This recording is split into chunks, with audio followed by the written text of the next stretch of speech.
हाँ जी, तो कैसे हैं सब लोग। आज इस वीडियो में हम बात करेंगे एक नए टॉपिक की जो कि है ओवर थिंकिंग। तो ओवर थिंकिंग एक ऐसा टॉपिक है कि कहीं ना कहीं किसी न किसी पर्सन ने कभी ना कभी तो की ही होती है। ठीक है, तो कोई भी ऐसा पर्सन नहीं है जो कि ओवर थिंकिंग से आज तक बचा हो।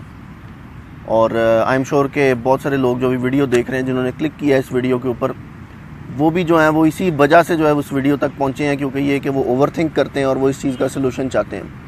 और मैं भी शायद ये भी जानना चाहते हूँ कि उनके साथ मसला क्या है, वो इतना ओवर थिंकिंग करते क्यों हैं। ठीक है, तो सबसे पहली तो बात मैं ये करूँगा कि देखो, सोचना जो है वो एक नेचुरल प्रोसेस है। हर इंसान ही सोचता है, दिमाग का काम ही सोचना है।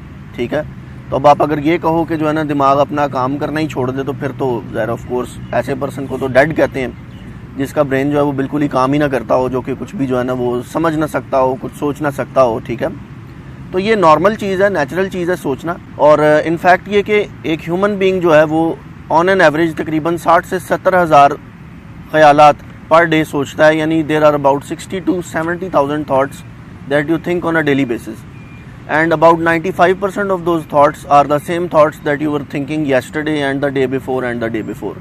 ठीक है, तो अब इतने ज़्यादा ख्यालात आपके माइंड में आते हैं, और ये एवरेज ह्यूमन बीइंग की बात हो रही है। ठीक है, ये ओवर थिंकर की बात नहीं हो रही। तो बात ये, ओवर थिंकिंग जो है वो गुड भी होती है। ठीक है, अगर फॉर एग्जांपल वो ओवर थिंकिंग जो है सोल्यूशन ओरिएंटेड है, या उस ओवर थिंकिंग से जो है आप किसी नतीजे पर पहुंच रहे हैं और उस नतीजे को जो है ना आप किसी चीज़ में इस्तेमाल कर रहे हैं, तो दैट्स गुड। लेकिन ओवर थिंकिंग प्रॉब्लम कब बनती है? ओवर थिंकिंग जनाब प्रॉब्लम तब बन जाती है जब जो है ना ये सोल्यूशन ओरिएंटेड नहीं होती। यानी ये कि जो है ना कोई काम निकल नहीं रहा उस चीज़ से, किसी किस्म का कोई बेनिफिट है नहीं है, बस ऐसे ही बैठ के लगे पड़े हैं सोचने, और जो है ना वो अपने आप को तंग किया हुआ है, परेशान किया हुआ है अपने आप को, और चीज़ों के बारे में एजम्पशंस बनाई हुई हैं, चीज़ों के बारे में बगैर एविडेंस के जनाब जो है ना अपने आप को तंग किया हुआ है। जैसे फॉर एग्जांपल, यार कि मेरा पर्स ना चोरी हो जाए, यार कि मुझे रास्ते में कोई लूट ना ले। ठीक है, मैं एग्ज़ाम में पता नहीं फ़ेल ना हो जाऊँ, मैं पता नहीं तैयारी कैसे करूँगा, मैं कहीं इंटरव्यू में फेल ना हो जाऊँ। ठीक है, कहीं मेरी जॉब ना छूट जाए, कहीं मेरा बॉस तो मेरे खिलाफ नहीं है। तो बहुत सारे पैरानोयाज हैं, बहुत सारी ऐसी चीज़ें हैं जो कि आप लेके अपनी एजम्पशंस में बैठे होते हैं, और कहीं ना कहीं आपकी परसेप्शन जो है वो कलर्ड होती है, क्लाउडेड होती है। ठीक है, आपको ये लग रहा होता है कि चीज़ें आपके खिलाफ जा रही हैं, चीज़ें जो है ना वो ठीक नहीं जा रही। तो इस तरह की थिंकिंग को जो है ना हम प्रॉब्लमेटिक ओवर थिंकिंग कह सकते हैं। इसको अक्सर औकात लोग जो है वो नेगेटिव थिंकिंग भी कहते हैं कॉमन टर्म्स के अंदर। ठीक है, नेगेटिव थिंकिंग को अगर डिफाइन करें तो ये भी ऐसी थिंकिंग होती है जिसको जो है ना वो कहेंगे कि ये हेल्पफुल नहीं होती, और जो भी थॉट्स आपके माइंड में आते चले जा रहे हैं उनका कोई सलूशन से या प्रैक्टिकलिटी से या एक्शन से जो है ना वो कोई दूर दूर तक ताल्लुक़ नहीं है, सिर्फ सोच की हद तक ही सोच है। ठीक है, और ये हेल्पफुल नहीं होती। ठीक है, जैसे फॉर एग्जांपल अगर आप जो है वो मोटे हैं, ओबीज़ हैं, तो अब आप ये सोचो यार मैं बहुत मोटा हूँ, मैं तो अच्छा दिखता नहीं हूँ, तो मतलब ये कोई हेल्पफुल थॉट तो नहीं है, मतलब इसके अंदर कोई सोल्यूशन ओरिएंटेड चीज़ तो नहीं है। ठीक है, आप ये कहो यार मैं लेट्स से फॉर एग्जांपल मैं एग्ज़ाम में फ़ेल हो जाऊंगा, मैं क्या करूं, मैं फ़ेल हो जाऊंगा, तो बात ये फ़ेल तो हो जाओगे, ये तो आपको पता चल गया। अब करोगे क्या? वो करने वाली चीज़ जो है ना वो मेनली वो चीज़ है, अगर उस चीज़ के ऊपर बैठ के ओवर थिंक भी कर लोगे ना तो कोई सोल्यूशन निकल आएगा, कोई एक्शन ले सकोगे। लेकिन अगर मियरली बैठ के आप अपनी प्रॉब्लम को जस्ट चाटते रहोगे, सोचते रहोगे कि भाई ये मैं इसका क्या करूँ, ठीक है, तो फिर तो जो है ना वो मतलब ये बेकार है ना। ठीक है, तो इमेजिनेशन जो है वो बहुत अच्छी चीज़ है, लेकिन ऐसे सिनेरियोज़ को इमेजिन करना जो कि आपको तंग करते हैं, जो कि उल्टा आपका जो है ना वो ज़हन ख़राब करते हैं, आपको जो है ना वो किसी काम का नहीं छोड़ते। ठीक है, आपका चैन सुकून छीन लेते हैं, और आपकी मतलब जो एबिलिटी है लाइफ को एंजॉय करने की उसको डिसअपीयर कर देते हैं। तो ये तो थिंकिंग जो है ना वो किसी काम की नहीं है, तो ये अनहेल्पफुल थाट्स हैं। कुछ चीज़ों की एग्जांपल दूंगा जिन लोगों में लोग बहुत कॉमनली ओवर थिंक कर रहे होते हैं।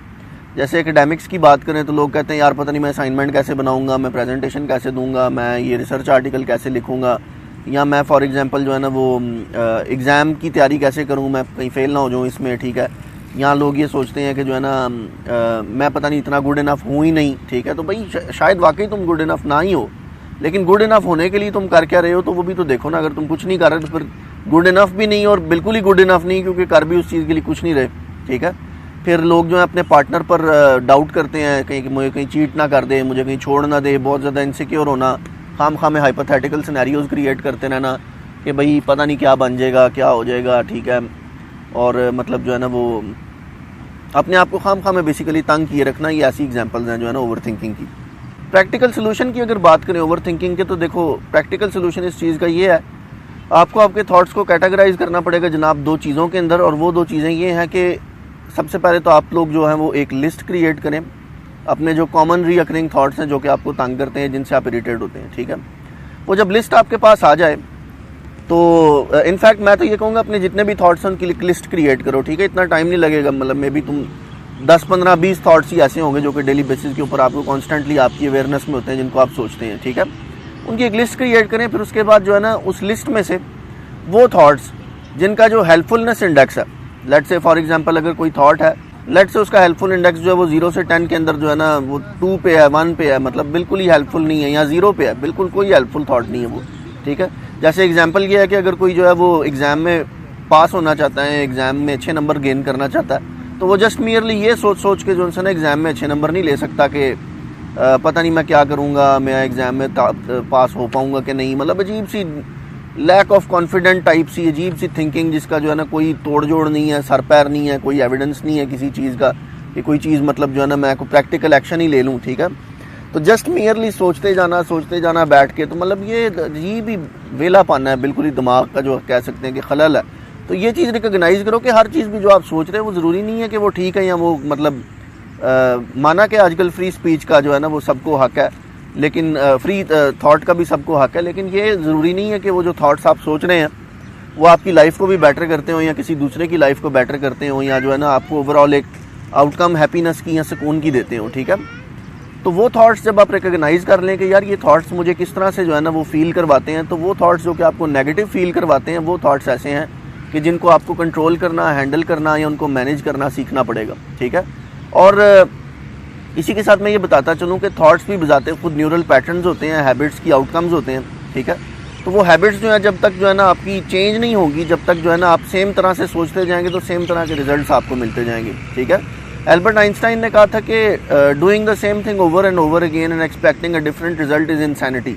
तो फिर आप इनसेन पर्सन की तरह बिहेव करना अगर नहीं छोड़ेंगे तो ऑटोमेटिकली, जैसे फॉर एग्जांपल एक बात करूंगा कि अगर आपको एक जोक जो है वो फ़नी लग सकता है, लेट से मुझे इतना फ़नी ना लगे, आपको ज़्यादा फ़नी लगे, ठीक है, तो वो आपके लिए तो बहुत फ़नी, आप उस पर बहुत हंस रहे हो, लेकिन मेरे लिए नहीं है। इसी तरह शायद आपको कोई बात छोटी सी, किसी ने आपको डांट दिया, कुछ कह दिया, घर वालों ने कुछ कह दिया, पेपर में थोड़ा बहुत नंबर कम आ गए, फेल हो गए, तो अपने ईगो पे बात लेके आप उसको पता नहीं कितना बड़ा बना लो, कितना बड़ा सोच लो, तो ये करना जो है ना वो हेल्पफुल नहीं है, ये एक इंटेलिजेंट पर्सन का मार्क नहीं है, ठीक है। और आपका जो सैडनेस है, आपका जो ग्लूमी मतलब एक ओवरऑल कैरिकेचर है, वो ज़रूरी नहीं है कि मतलब जो है ना वो उतनी वो बात हो भी, ठीक है, जितनी आप उस बात की वैल्यू बना के बैठ गए हो, ठीक है।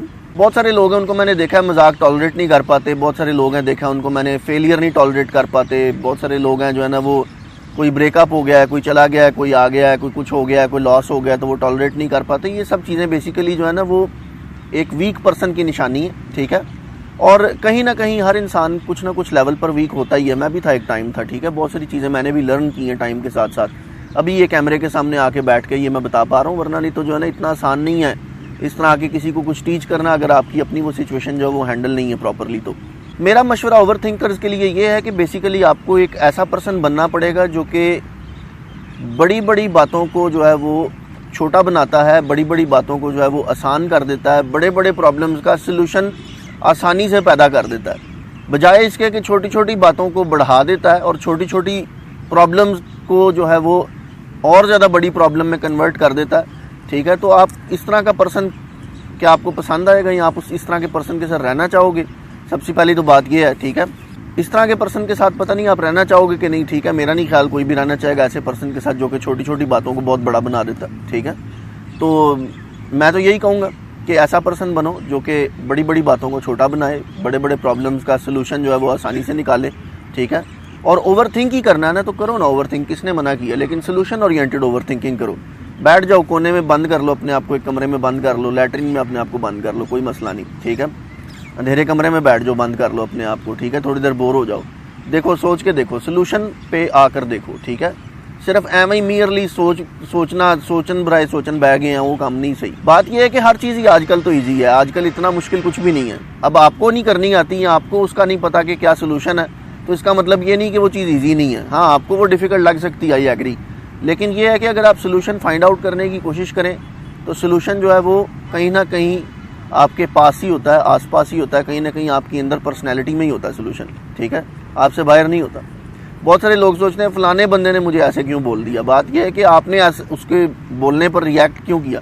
आप ना करो रिएक्ट, आप उसको अपनी पावर मत दो। तो आज की वीडियो का जो एक्शनेबल स्टेप है वो ये है कि अपने थॉट्स के बारे में ऑब्सेसिव होकर या अपनी ईगो के ऊपर जो है ना कोई बात लेकर या किसी बात को जो है ना वो सोचने बैठने से बेहतर है कि आप अपने थॉट्स को जो है वो कैटेगराइज करें, उनकी एक लिस्ट बनाएं, उसमें से जो है ना अपने थॉट्स को सेपरेट करें।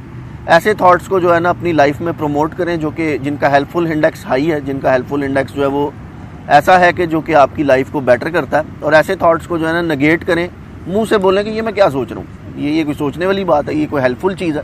तो जब भी आप जो है कोई थॉट सोचने लगें तो ये सोचें कि क्या ये हेल्पफुल है, क्या ये काइंड है, क्या ये जो थॉट है ये नेसेसरी है, क्या इसकी ज़रूरत है, ठीक है। तो मियरली बस जस्ट इसलिए नहीं कि खुदा ने दिमाग दे दिया तो बस लगे बैठे हैं सोचने, जो मर्जी सोचते जाओ, बेशक वो हेल्पफुल है कि नहीं, ठीक है। तो फाइनली जितना आप जो है अपनी आपके साथ सेल्फ अवेयर होंगे, जितना आप अपने थॉट्स के साथ अवेयर होंगे, जितना आपको पता होगा कि आप सोचते कैसे हो, क्या सोचते, आपकी सोच के कंटेंट्स क्या हैं और उन कंटेंट्स में कितने % थॉट्स ऐसे हैं जो कि हेल्पफुल और कितने % थॉट्स ऐसे हैं जो कि अनहेल्पफुल हैं, तो ऑटोमेटिकली जो है वो आप जो है अपनी लाइफ के अंदर एक डिफरेंस देखेंगे। और ये चीज़ें जो है ना वो इतनी आसानी से चेंज नहीं होती, ये टाइम लगता है, इसमें महीना 1.5-2 लग सकता है। कॉन्स्टेंटली डिलिबरेटली बार बार अपने आप को जो है ना वो गाइड करना पड़ता है, बार बार अपने आप को जो है ना वो झंझोड़ना पड़ता है, बार बार अपने मतलब you have to like knock on your head and something, तो फिर ही जाके जो है ना आप ट्रेन होते हो। क्योंकि देखो इतने अरसे से आप अगर नेगेटिव थिंकिंग कर रहे हो, इतने अरसे से आपकी ओवर थिंकिंग की हैबिट है, इतने अरसे से आप छोटी छोटी बातों के ऊपर आपका मुंह बन जाता है, तो बात ये जितना टाइम आपने अपने आप को ट्रेन किया है इस तरह से बिहेव करने में, कुछ तो टाइम लगेगा ना अपने आप को अनट्रेन करने में इस तरह की हैबिट्स और इस तरह के बिहेवियर से। विद दैट सेड, मेरा नाम एतजाज़ है, मैं पर्सनल प्रोफेशनल डेवलपमेंट पे काम करता हूँ, ठीक है। अगर आपको ये वीडियो पसंद आई है तो इस वीडियो को लाइक करें, इस वीडियो को शेयर करें दूसरे लोगों के साथ और ये मैसेज को बाकियों तक भी फैलाएं। अगर आपको लगता है कि आपके कोई फ्रेंड्स या फैमिली के अंदर या कोई सिग्निफिकेंट अगर ओवर थिंकिंग का शिकार है तो उसके साथ ये वीडियो पहुँचाएँ ताकि वो भी ये वीडियो देखे। मैं नहीं कहता कि वीडियो देखने के फ़ौरन बाद ही आप जो है ना ओवर थिंकिंग बंद कर देंगे। देखो मेरा काम जो है आपको इन्फॉर्मेशन देना है, आपको अवेयरनेस देना है, आपको जो है ना काउंसल करना है। आपका काम ये है कि आप जो भी एक्शनेबल स्टेप्स जो है मैं बताता हूँ इन वीडियोस के अंदर, उनको जो है ना इम्प्लीमेंट करना, उनको अप्लाई करना अपनी लाइफ में। विदाउट एप्लीकेशन जो है ना ये 20% ऑफ द वर्क है अगर आप वीडियो देख लेते हैं तो, ठीक है। कुछ लोग मियरली वीडियोज़ ही देखने के एडिक्ट होते हैं, लगे पड़े हैं संदीप महेश्वरी की वीडियो देखने, लगे पड़े हैं जनाब सतगुरु की वीडियो देखने, कभी किसी मोटिवेशनल स्पीकर की तो कभी किसी मोटिवेशनल स्पीकर की। लेट मी टेल यू, आपको मोटिवेशनल स्पीकर्स की भी ज़रूरत नहीं है, ठीक है। अगर आप अपने दोस्त की बात ही सुन लोगे ना जो कि ये कह रहा है आपको कि यार ओवर थिंकिंग मत कर, इतनी बड़ी बात तो नहीं है, इतनी सी बात आपको बता रहा है, तो लेट मी टेल यू इस पूरी वीडियो का ओवरऑल मकसद ही यही है, इस पूरी वीडियो का ओवरऑल मैसेज ही यही है कि भाई अपने दोस्त की भी सुन लो, कोई नहीं, अगर आपके अम्मी अबू आपको समझा रहे हैं उनकी भी सुन लो। कोई ऐसा स्पेशल एंजल वाला पर्सन आपकी ज़िंदगी में आएगा जो कि आपको आके समझाएगा तो वो उसकी ज़रूरत नहीं है। बेसिक बातें अगर आप जो है ना इनको समझ के पल्ले बांध लो और अपने प्रॉब्लम को रिकॉग्नाइज कर लो तो आपका मसला हल हो सकता है। प्रॉब्लम ये है कि बहुत सारे लोग आजकल माशरे में ढीठ हो चुके हैं, ठीक है, वो हर चीज़ में गलती ढूंढते हैं सिवाय अपने अंदर, ठीक है। तो don't be that kind of stupid person जिसको बाकी सब जो उनसे ना चीज़ें जो है ना वो काली नज़र आती हैं, सिर्फ अपना अपनी नज़र आता, ठीक है। With that said I am signing off, take care, मिलूंगा किसी नेक्स्ट वीडियो में किसी अच्छे टॉपिक के साथ। Good bye.